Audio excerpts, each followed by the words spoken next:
Bismillahirrahmanirrahim. Assalamualaikum warahmatullahi wabarakatuh.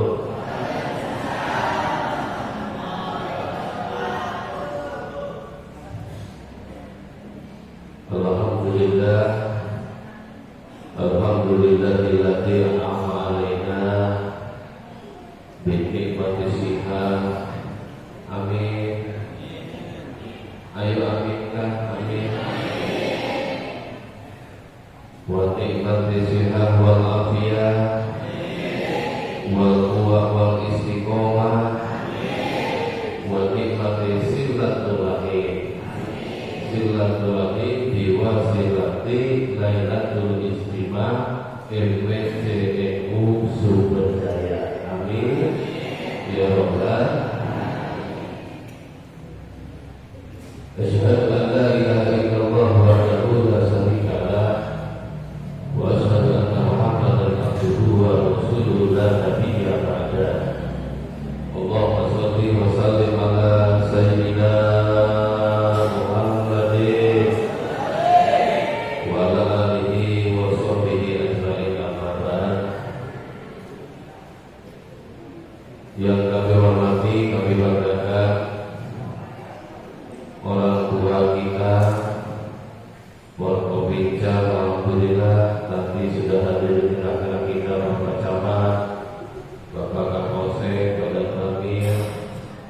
Mudah-mudahan beliau diberi kesehatan, amin. Yang kami hormati, kami banggakan guru-guru saya, Syekhuna, Wakil Wakilna, Wakil Surya MWCNU Sumber Daya beserta seluruh jajaran, Syekhuna Wakil-Wakilna, Ketua Tanfidia MWCNU Sumber Daya beserta seluruh jajaran, kader-kader muda, IPU, IPPNU, AMSO, Bangsel, ibu-ibu pakaian muslimah, dan tak lupa ketinggalan Sohibul wilayah, Bapak Ibu Desa Panikilan, Panik, ini ya, Panikilan. Yang pertama dan lebih utama, mari kita panjatkan puji syukur kepada Allah Subhanahu wa Ta'ala, karena pada malam yang berbahagia ini kita masih diberi nikmat Allah Subhanahu wa Ta'ala dengan nikmat sehat yang sangat-sangat luar biasa. Alhamdulillah. Mudah-mudahan nikmat ini terus berlanjut sampai kita mendapatkan rezeki yang barokah. Amin. Ibu kalau Sunda ngerti ke? Nabi orang aja gabut jadi Sunda dong. Bios ya. Campur sari bios ya. Mudah-mudahan dikasih rezeki yang berkah. Amin. Uang yang banyak. Amin. Kalau bisa uang banyak kamu tuh amin. Ya Rabbal. Itu jelas kamu tuh bawa duit.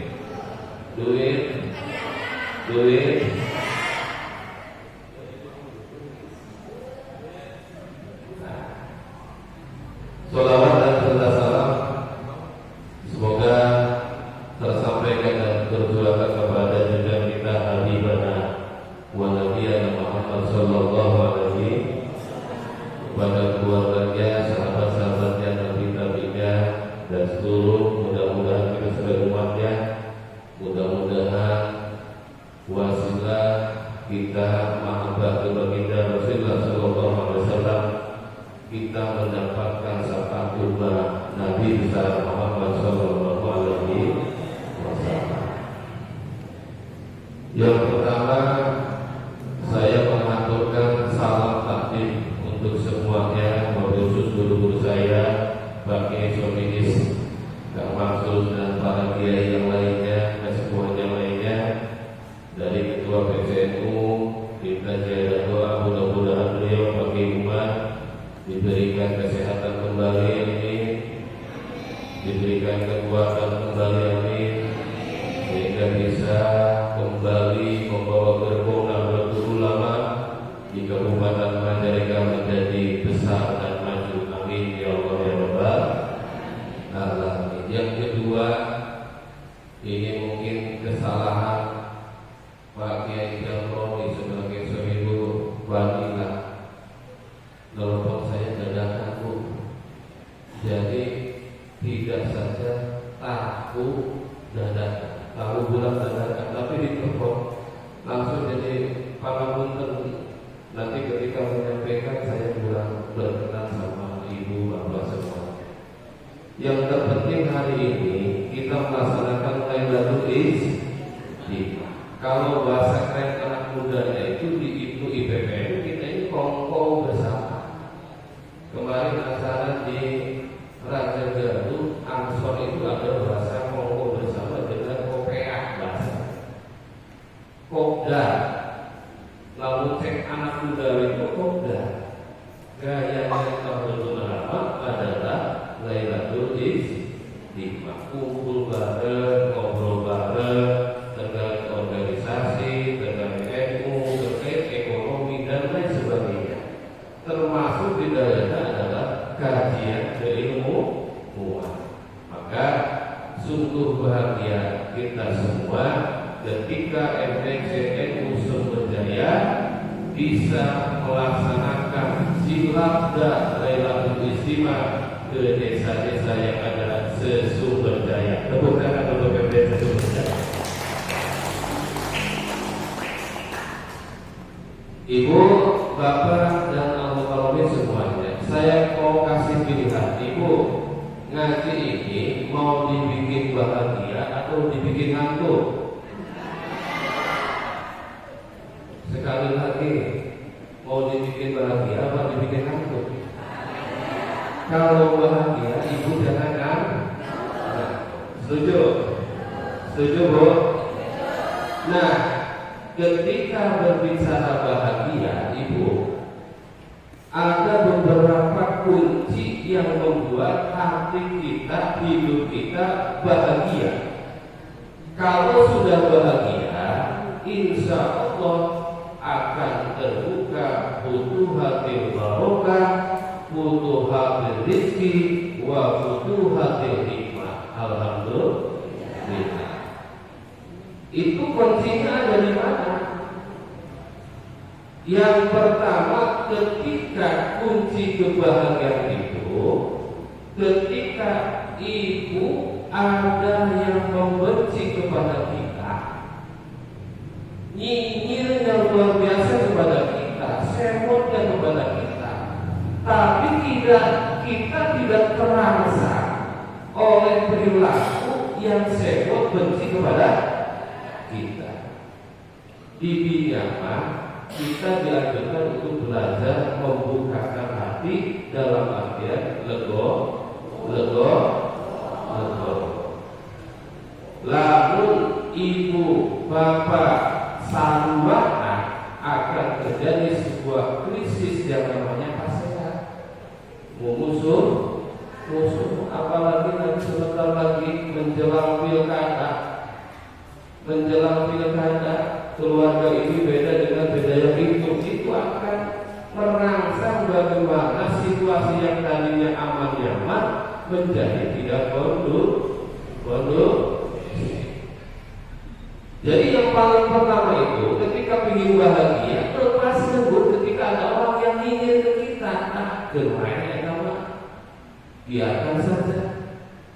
Jadi ulang-ulang sampai terangsang oleh orang yang membenci kita, sehingga kita membentuk karakter sama-sama dari sebuah pembenci kepada orang lain. Kira-kira ibu, bapak, ketika ditanya ibu lalu yang menyebut ke ibu, nu nyinyir ke ibu, nu semot ke ibu, nu benci ke ibu, nu ngecek ke ibu, kira-kira ada mana?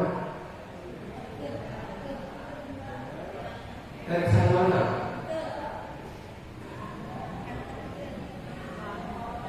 gila pelit itu bahasa orang Sunda.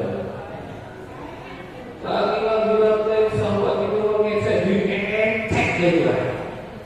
Itu padahal secara psikologi itu akan merusak tatanan akal kita, hati kita yang lagi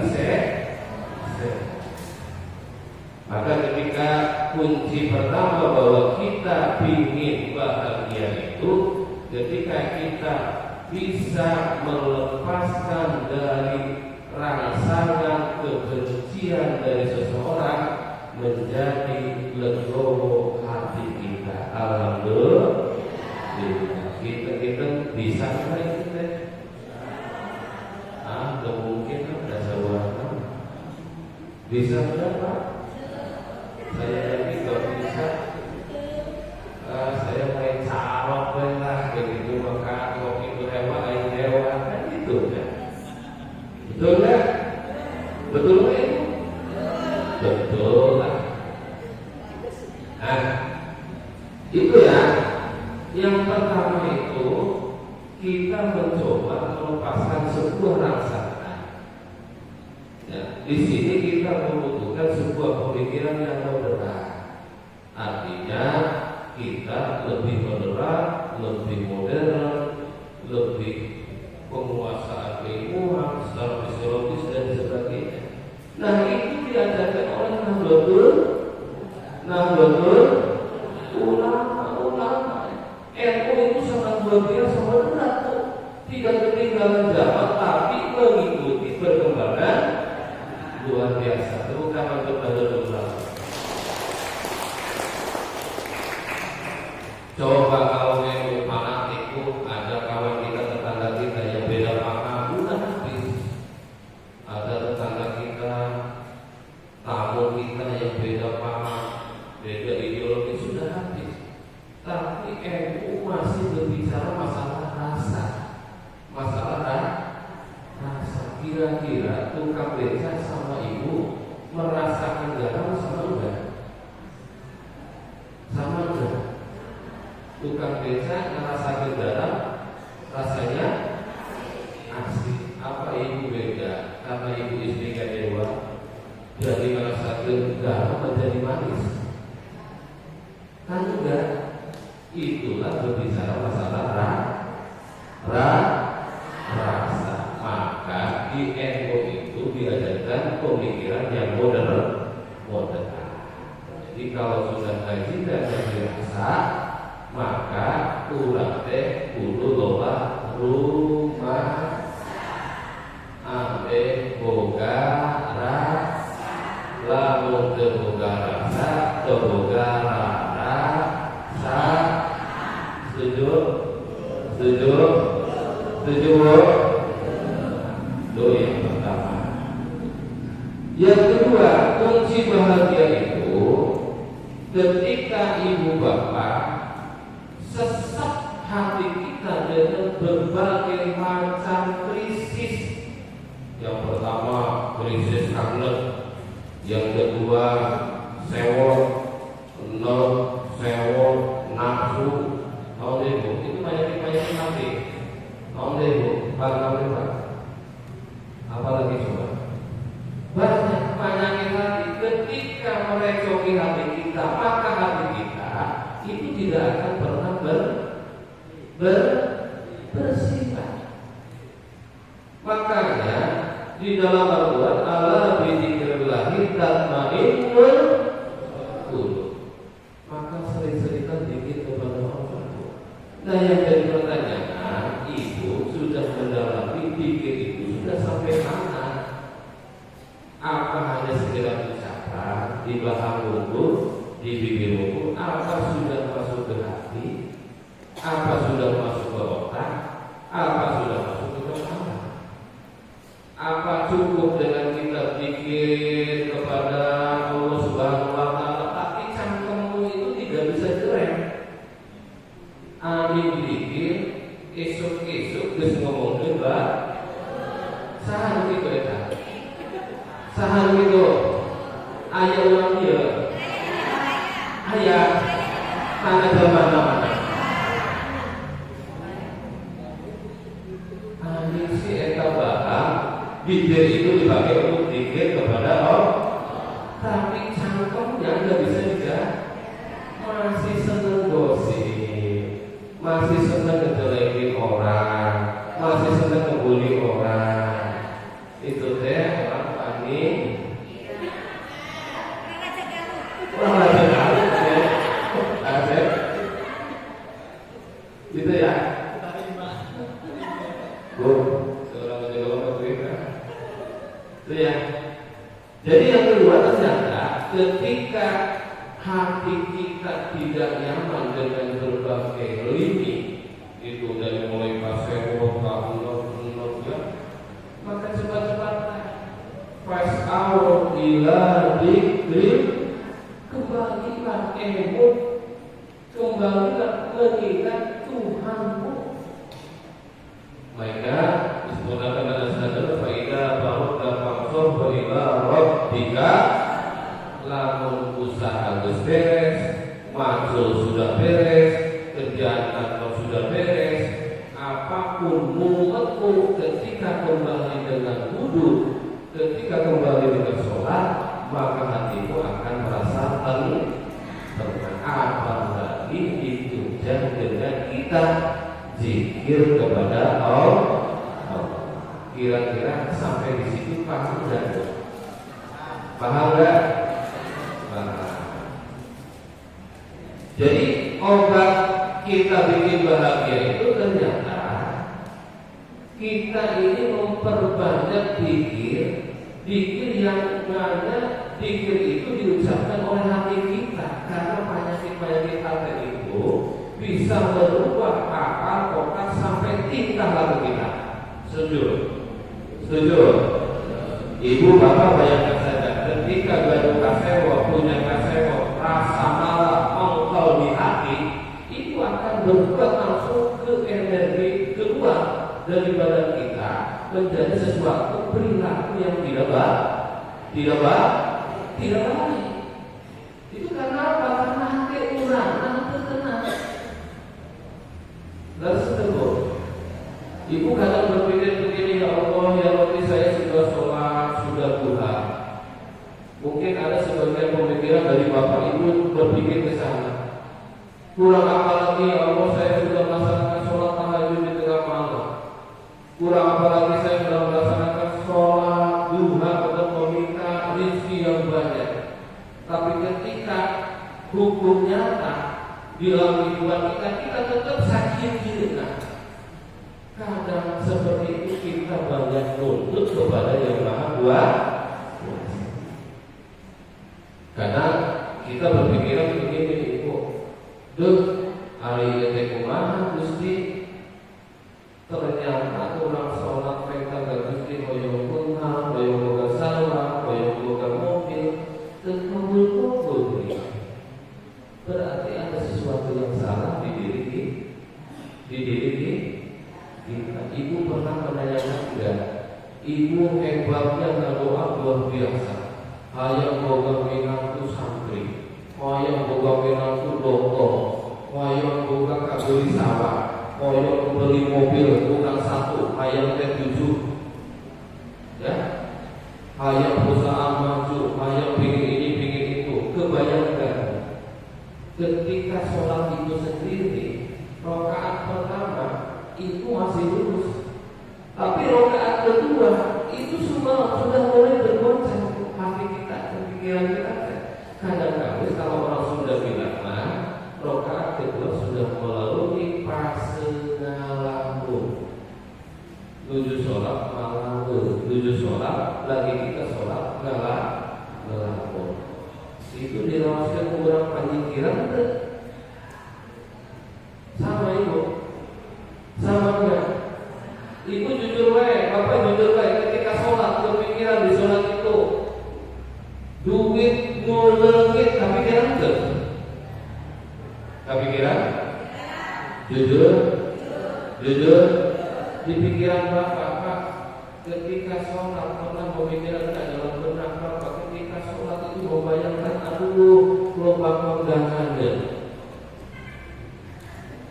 Ayah gitu ya.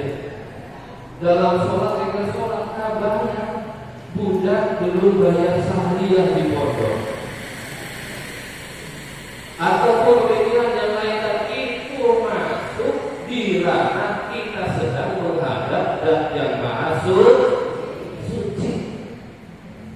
Nah, kalau tadi kita harus berpikir, ternyata kesalahan kita terlalu banyak menuntut ke Sang Kholik yang Maha Kuasa segalanya, sementara kita belum beres urusan ibadah, belum beres urusan sholat, maka kita tidak pernah bahagia karena sholat kita masih rusak. Sholatnya tidak rapi, maka kehidupan itu tidak rapi. Sholatnya tidak rapi, maka ekonomi juga akan tidak rapi. Sholatnya tidak rapi, ibadahnya tidak rapi, ibadahnya tidak khusyuk, ibadahnya tidak ikhlas, beramal sosial juga tidak ikhlas. Itu akan menghasilkan sesuatu yang sangat-sangat tidak kita pikirkan. Tapi ketika itu sungguh-sungguh, adapun itu adalah sebuah syariat yang harus kita cari, maka itu tinggal menikmati saja. Nanti kapan waktunya untuk bisa menikmati dari buahnya hasil ibadah kita. Paham Ibu, Bapak? Paham?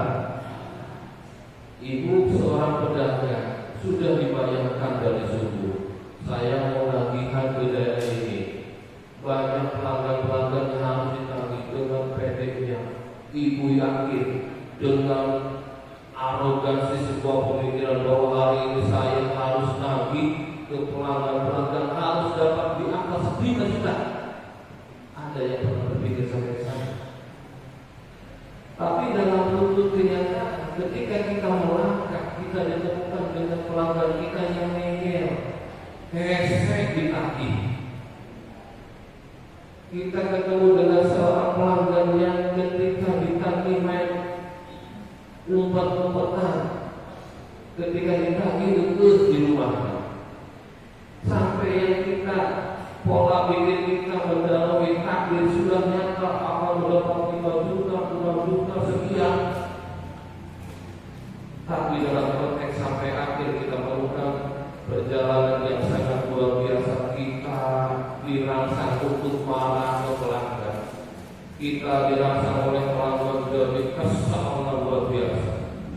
Ketika mampukan meminjam kita, apapun itu bentuknya, mau uang mau barang, itu sangat ramah. Tapi ketika ditagih untuk urusan hutangnya, karena itu adalah hak kita, dia banyak pura-pura. Ketemuan dengan situasi begitu itu. Makanya ketika kita melaksanakan ibadah apapun, perjuangan apapun, sekali lagi digarisbawahi, kita ini dalam melaksanakan syariat itu.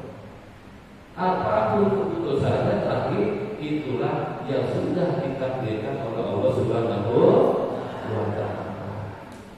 Nah, ketika berbicara rezeki saja, Ibu, ketika masalah berbicara saja, kita ini meminta kepada Yang Maha Kuasa ingin rezeki yang banyak, yang berkah. Tapi kadang kita lupa kepada Sang Pemilik rezeki, lupa kepada Sang Pemberi rezeki, lupa kepada Sang Pembagi rezeki. Ahli rezeki dan bidiana. Bapak kapur sudah bapak bapak rezeki kita ditinggal ke, tapi Sang Maha Pemilik rezeki ditinggalkan. Sang Maha Penguasa rezeki ditinggalkan. Sang Maha Pembagi rezeki ditinggalkan. Akhirnya otak kita, pikiran kita, badan kita rusak gara-gara pikiran rezeki. Cek kurang sudah rezeki diundang kalah kebeti lupa. Lalu Lalu sedang diundang untuk dilumpat miskin. Tapi ketika kita anggap syukur indah nyaman dengan hati kita, rezeki itu datang semua. Dan itu gampang. Itu sangat-sangat gampang.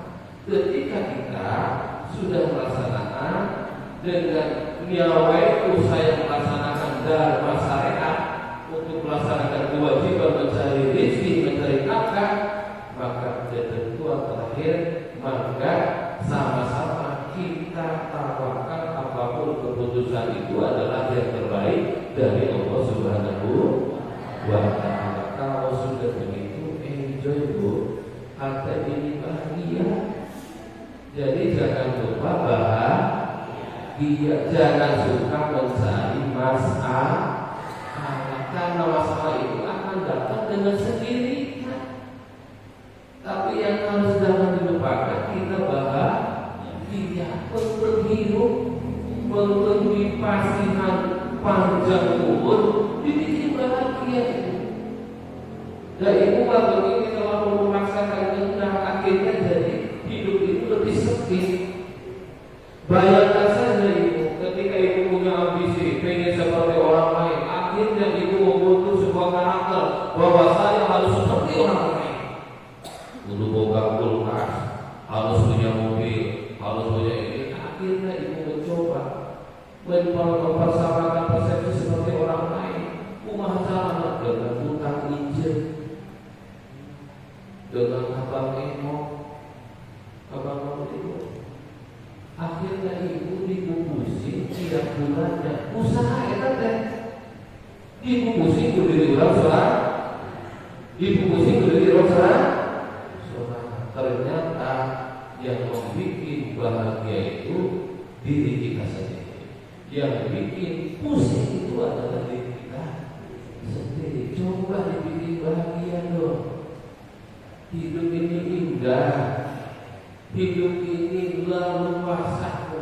Ketika itu dihadapkan dengan semua utang piutang, punya tetangga di depan ada yang diutangin, yang di belakang semua ada yang diutangin, di pinggir juga ada. Ketika itu mau jalan itu sempit tuh, lalu sedih, sempit kemanapun kita gerak, kita mau rasa ini tidak pernah ngomong. Saya tahu sebetulnya lewat halaman mulai itu karena saya belum bisa memainkan kewajiban saya itu banyak utang. Saya keberatan sama ada yang mengutangin. Akhirnya dibikin sempit oleh kita sendiri. Padahal dunia ini sangat luas dan takjub menakjubkan. Jadi tidak terasa bahwa dunia ini sangat luas, dunia ini sangat indah, dunia ini sangat membahagiakan. Ibu itu hanya membahagiakan ketika bisa healing saja. Hanya ketika bisa healing saja, tapi sudah ke rumah saat bermasalah menunggu di rumah. Maka jadikan hati kita adalah rumah yang harus dibebaskan dari sifat-sifat hati kita yang merusak kadar sehatnya hati kita. Setuju? Setuju? Kalau sudah berbicara hati, insya Allah mau karena mau tidak mau ibu berbicara hebat apapun, bapak berbicara sehebat apapun, tapi ketika ingat di garis bawah ibu, ketika hati ibu yang berbicara pasti akan ngomong kakek-kakek. Ini kayak yang diomongkan oleh apa ini namanya mulut saya. Cek kakek ini salah. Itu tidak bisa diomongin ibu. Saya ngomong sebagus apapun, padahal aku kurang ngomong yang jujur itu hati kita. Maka jangan pernah berdusta untuk hati kita. Jadi ada dibikin bahagia ini ibu, ulah diputusin sekali lagi bahwa yang membuat kita bahagia adalah kita. Yang membuat kita rusak adalah kita. Yang membuat kita menjadi ahli surga adalah diri kita. Dan bahkan sebuah pilihan mungkin kita punya masuk dalam kategori riba bi'ahdina, itu gara-gara diri kita. Jadi kumah-kumahnya, kumah-kumahnya. Kalau sudah berbicara kumah-kumah, maka selamatkan Bu. Jadi kalau orang pusing desa benar-benar kuncinya kan kurang-kurang kene. Coba dibikin bahagia, makan sederhana, ya dibikin bahagia. Ketika menemukan sesuatu dan kelompoknya yang agak enak, dibikin bahagia, kita bersyukur. Karena itu adalah merupakan sebuah proses. Lain syakartum la azidannakum wala in kafartum inna adzabi la syadid. Itu sebuah proses. Ketika orang sudah masuk di ranah proses untuk banyak bersyukur kepada Allah, maka Allah akan meningkatkan nikmat anugerah yang Allah akan berikan kepada kita. Alhamdulillah. Tambah menikmati nikmat sehat, tambah menikmati umur panjang, tambah menikmati kebahagiaan, tambah menikmati iman Islam, tambah menikmati kita berjamaah, kita berjamaah, kita berempu. Karena itu menjadi sebuah kebutuhan kita. Ini adalah menjadi sebuah energi positif untuk kita. Kalau ingin maju hidup, boleh jangan fanatik. Kalau ingin apa-apa, boleh jangan mendahului apa yang menjadi sebuah ketentuan yang baru. Kita akan mencoba melaksanakan apa yang menjadi kewajiban kita sebagai makhluk. Hasilnya, sekecil apapun, sebesar apapun, situasi apapun, dinikmati saja. Jangan dibikin hidup ini jadi ribet. Jangan dibikin hidup ini jadi sengsara. Jangan dibikin hidup ini jadi sempit. Lautan itu sangat luas sekali. Daratan itu sangat luas sekali. Kepikiran enggak sama bapak sama ibu ketika cocok tanam antara terong dengan cabai, walaupun berdampingan, walaupun bersebelahan, ibu pernah kepikiran enggak?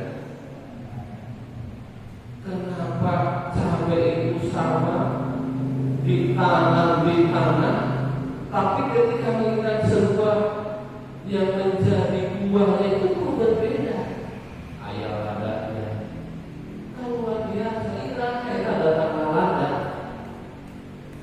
iraha eta datang asal di pohon mangga. Ketika proses waktu perjalanan waktu dari rasa asam menjadi manis itu kapan? Semua ditanam di tanah. Apa ibu kepikiran menikmat kelapa muda? Apa ibu kepikiran sangat luar biasa itu kapan air kelapa muda ada di situ? Sementara ditanam di tanah melalui proses, sementara ada takunya, ada batoknya, ada kelapanya, di dalamnya ada airnya. Kan itu ciptaan yang luar biasa. Makanya ibu, ketika kita berbicara masalah nikmat, itu adalah sebuah proses. Kalau ibu ingin nikmat ditambah oleh Yang Maha Kuasa, menjadikan pintu syukur ini adalah pintu futuhatul barokah, pintu futuhatul hikmah, pintu futuhatul rizki dan lain sebagainya, maka hidup ini harus dinikmati. Kita jadi efek nikmati saja. Ibu jadi pakaian nikmati saja. Bahkan ibu bapak yang masuk struktural organisasi DNU itu adalah semacam apa menjadi sebuah pilihan. Tidak semua orang menjadi struktural. struktural pengerti kena betul ulama. Makanya harus mengaku. Karena dalam beriman itu ternyata satu, kalau kita telusuri bersama kenapa orang lain senang ke Indonesia, kita harus ukuran bahwa kita hidup di Indonesia itu dengan progresnya sangat luar biasa, buah-buahan banyak macamnya. Bahkan disebutkan surga dunia itu ada di Indonesia dengan pemandangan yang sangat luar biasa. Itulah Indonesia. Maka ketika kita yang memiliki Indonesia harus berbangga dong. Ketika ada yang kayak artinya itu pertanyaannya, kita ini adalah tanah air kita. Ini adalah tanah leluhur kita.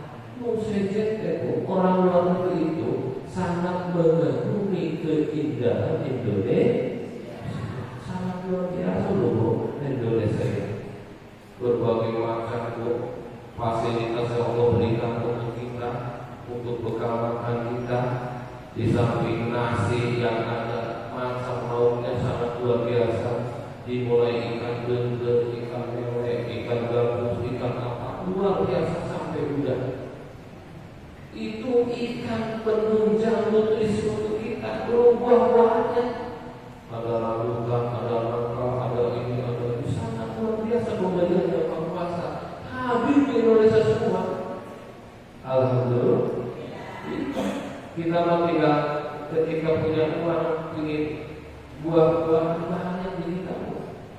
Ini kekayaan yang sangat luar biasa. Belum tambangnya, energinya, mineralnya sangat luar biasa. Maka berbangga menjadi warga Indonesia. Indonesia adalah kita. Kita adalah Indonesia. Yang kedua yang harus disyukuri itu ketika kita betul-betul terlahir dari rahim yang benar-benar asli kita penganut agama Islam. Alhamdulillah. Ayo makhluk disyukur makhluk. Jadi Islam itu adalah agama yang sempurna. Satu orang hidup di Indonesia. Di Indonesia itu aman ibu. Lihat di Timur Tengah mau ibadah Pak Beli selalu duit, Pak Beli dengan perang saudara, Pak Beli dengan gap-gapan terkait bahwa saya ideologi yang paling hebat. Di Indonesia Pak Ibu nyaman, aman, berikan kawasan enak, terlindungi dengan undang-undang, kita bisa cari makanan siang dan malam. Luar biasa Indonesia itu. Makanya perlu disyukur. Yang selanjutnya nikmat kita bagian dari pemeluk agama Islam. Alhamdulillah. Tidak dilahirkan sebagai Yahudi atau Nasrani.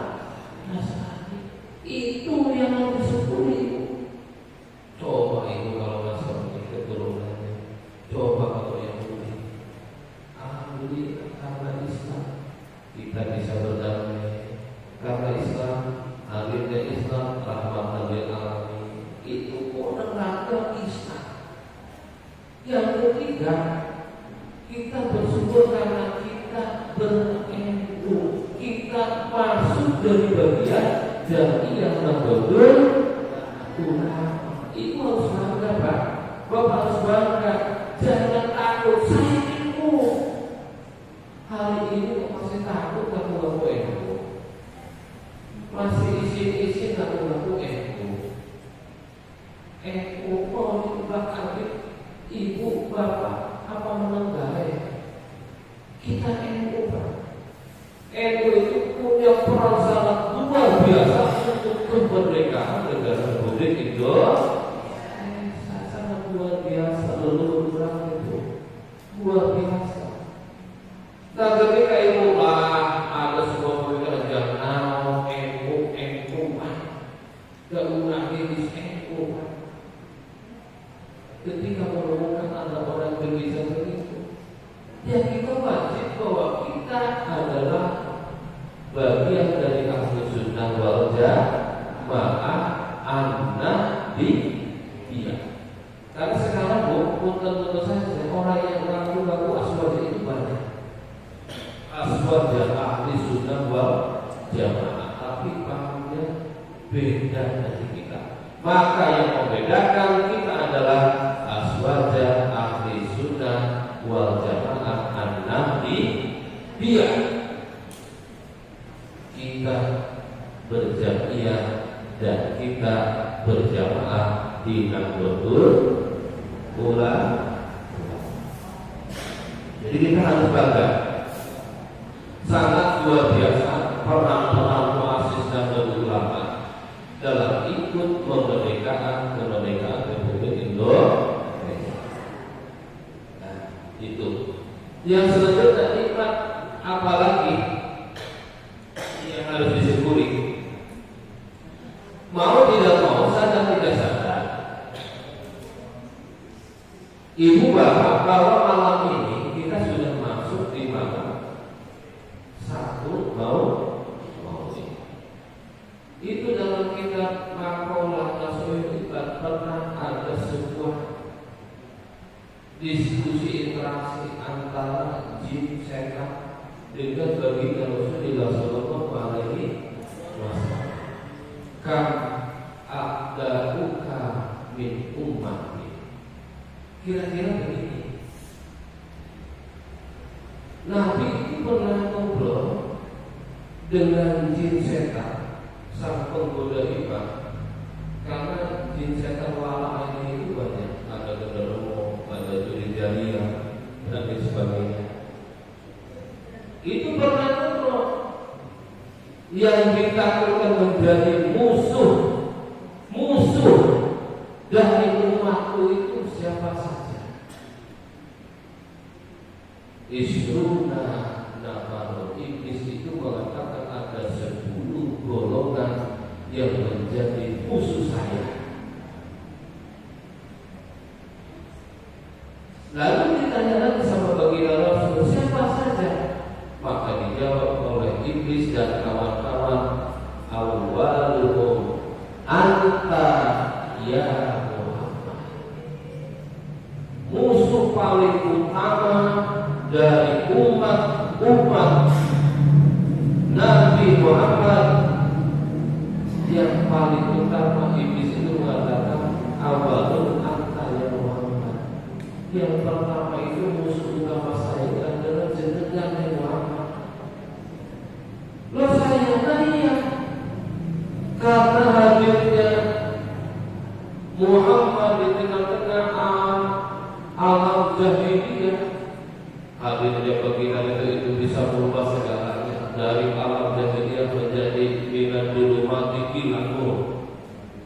Itu perubahan yang sangat luar biasa peradaban dunia hadir gara-gara lahirnya kaum Muhammad. Karena kau wajarkan, kami wajarkan di darah musuhnya, di darah tubuh manusia itu. Kami masuk dengan peradaban darah, masuk dengan membuat semua ismu untuk saling membenci, untuk saling mengecewakan, untuk saling mengkhianati. Itu adalah ismu yang saya tanamkan di diri manusia. Hadirnya kamu Muhammad berubah segalanya. Kami semua mengadu domba orang itu sudah kata setan, kata iblis. Tapi ketika hadirnya kamu Muhammad, orang harus tunduk kepada orang tua. Saya mengingat itu anak melawan orang tua bila perlu membunuh orang tua. Hadirnya kamu Muhammad dengan akhlakul karimah, orang yang sudah saya ajarkan untuk bersombong-sombong ria dengan duniaku, bersombong-sombong ria dengan hawa nafsu, hancur gara-gara hadirnya lahirnya engkau Muhammad. Ini kan sangat luar biasa. Saya sudah memasukkan isu-isu seperti itu. Makanya ibu bapak ketika Ramadan itu, ya, ketika Ramadan itu setan iblis itu dibelenggu, cerita begitu ya. Ya, ketika memasuki bulan suci Ramadan, setan iblis itu dibelang, dirantai. Tapi karena ajarannya sudah masuk, maka orang itu sudah tidak bisa dirubah. Walaupun iblis, setan dan sebagainya dirantai untuk di bulan Ramadan, tapi isinya ajarannya sudah berdarah daging di diri manusia.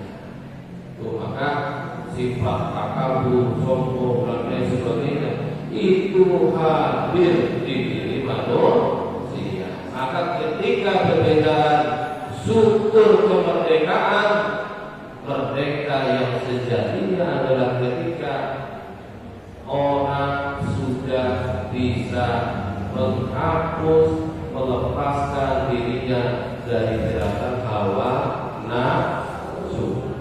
Karena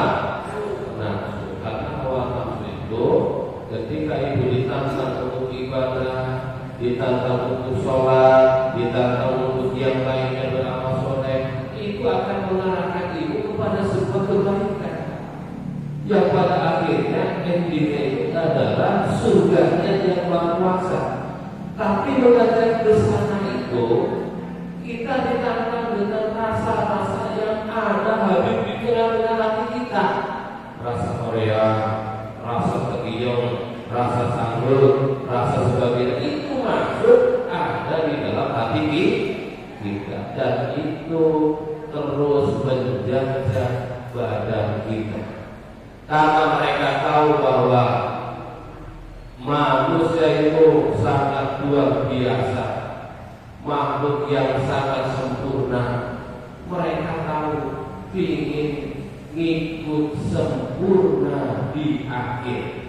Biarkan akal, biarkan yang menjadi ajaran isme yang sudah mendarah daging masuk dalam pola pikirnya, sementara dirinya masuk di raganya ingin sempurna di hadapan yang maha sempurna Allah Subhanahu wa ta'ala. Maka ketika berbicara kemerdekaan, syukur nikmat kita sudah merdeka dari penjajah. Tapi ketika berbicara syukur nikmat, jajahan yang paling nyata adalah ketika kita bisa mengimbangi hawa nafsu yang ada di diri kita. Karena menjadi orang baik itu susah. Orang yang ikhlas itu susah. Orang yang terima itu susah. Karena kita bertolak belakang dengan apa yang menjadi sebuah nafsu keinginan kita. Ibu, jadi berbahagialah kita menjadi warga Indonesia. Berbahagialah kita menjadi bagian dari pemeluk agama Islam, dan berbahagialah ketika kita menjadi warga Nahdlatul Ulama. Ibu jangan sampai kecil hati. Siapapun ibu yang hari ini diniati sejak taklimat, sejak mau khidmah untuk Nahdlatul Ulama, kalau ibu punya rasa teringin, maka satu di garis bawah ibu, bahwa kita khidmah di Nahdlatul Ulama ojo umpang urip. Nah, saya ulah numpang hidup di NU, tapi sih bisa kehidupan setuju? Beda. Kalau numpang urip satu karena ingin punya kursi jabatan, bahkan orang yang tidak beretik hilang. Ketika yang dibicarakan adalah masalah materi,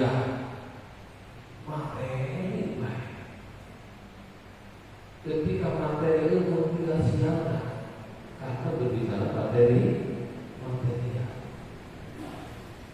itu. Jadi sekali lagi ketika kita berjamaah terkait dengan khidmah kita di Nahdlatul Ulama, kalau ingin berkah, ikhlas terusnya. Karena bahasa telah terjadi dari sekian ratus pengurus yang mampu dan bisa ngurus NU, di antara 100 maka aku ada di dalamnya. Dan ketika dari 100 itu ada 50 orang kata bahasa yang ngurus NU, saking gugurna, saking kekuatan ngurus NU, saking kegiatan, saking bawa pertanyaan NU TNO jauh kurang. Kata bahasa aku hadir tidak. Ketika dari 50 itu ada 20 orang yang ngurus NU, membahas hadir di dalam. Dan ketika di 20 ada 10 orang ternyata yang aktif dan yang kecil hati membahasin ada hadir di dalamnya. Dan ketika untuk mengurus dari NU kata bahasin biarkan kami yang akan mengurus Nahdlatul Ulama. Maka NU makin dibully, makin dihina, makin dicacat, lain beki eleh, beki sakti dan beki ketahuan keramat yang sangat luar biasa. Maka berbahagialah menjadi bahkan betul ulama. Maka berbahagialah, bersyukurlah jadi bagian struktural Nahdlatul Ulama. Medianya beda-beda, monggo ada medianya di IPNU, di PBNU, di Ansor, di Bangsa, Pada Nusa, Papaya, Muslimah, pengurus FNC, pengurus ranting, apa saja lembaga yang lain, maka itu medianya satu yang benar, sama-sama khidmah di Nahdlatul Ulama. Karena kita satu sesuai janji bahasa. Siapa yang mau, siapa yang mau ngurusi NU, maka akan diakui menjadi santrinya dan akan juga menjadi Gustur Khotimah. Amin ya Allah ya Allah. Karena yang namanya Gustur Khotimah itu adalah sesuatu yang sangat tidak mungkin untuk ukuran kita. Sangat tidak mungkin untuk ukuran kita diberi kesempatan waktu itu ditimbang-timbang banyak dosanya ketimbang manfaat, banyak kesalahannya ketimbang kebaikan, banyak mandorotnya ketimbang kita manfaat. Mudah-mudahan khidmah di NU menjadikan kita Gustur Khotimah. Setuju Ibu? Setuju? Maka sekali lagi hidup ini dibikin bahagia. Ulah dipupusin ku diri dewe, ulah dibikin stres sama diri sendiri. Ayo, karena kita punya Nahdlatul Ulama. Ayo, karena kita punya yang maha kuasa. Selalu berdoa dan berdoa, ikhlaskan semua ibadah kita. Jangan nuntut banyak, boleh banyak boleh, tapi disesuaikan dengan bagusnya nilai ibadah kita kepada Allah Subhanahu wa Ta'ala. Satu harapan kita khidmah di NU, mudah-mudahan menjadi pelajaran bagaimana Rasulullah SAW menjadi uswatun hasanah, yang menjadi uswatun hasanah, pelajaran yang terbaik dari Rasulullah. Tidak 100% 30, 40, 50% minimalnya mengikuti yang sudah menjadi sunnahnya bagi Nabi Muhammad SAW. Kalau orang masih membenci, kalau orang masih punya sifat dendam, kalau orang masih punya sifat dingin, kalau orang masih punya sifat ego, asam menang dewe sorangan, itu bukan bagian dari uswatun hasanah bagi Nabi Muhammad SAW.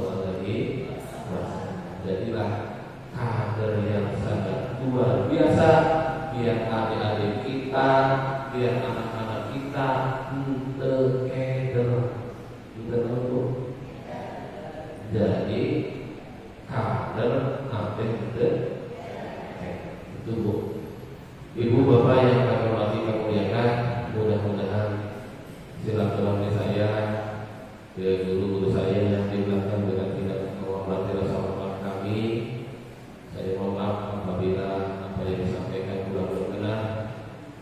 Mudah-mudahan ini menjadi awal jembatan untuk silaturahmi selanjutnya Ibu ya. Amin Ibu. Kita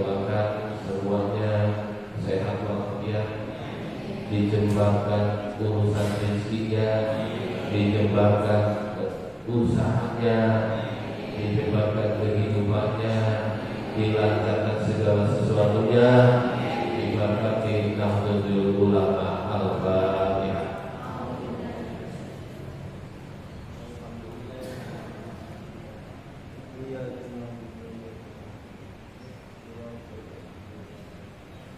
Jadi mohon digarisbawahi, jangan lupa jangan terlalu bikin stres. Stres itu gara-gara kita aja tidak bisa kontrol hawa nafsu. Jangan lupa bahagia.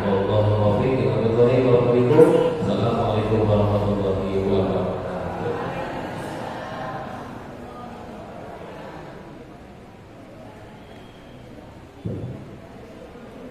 Yang mengenai tadi, kalau saya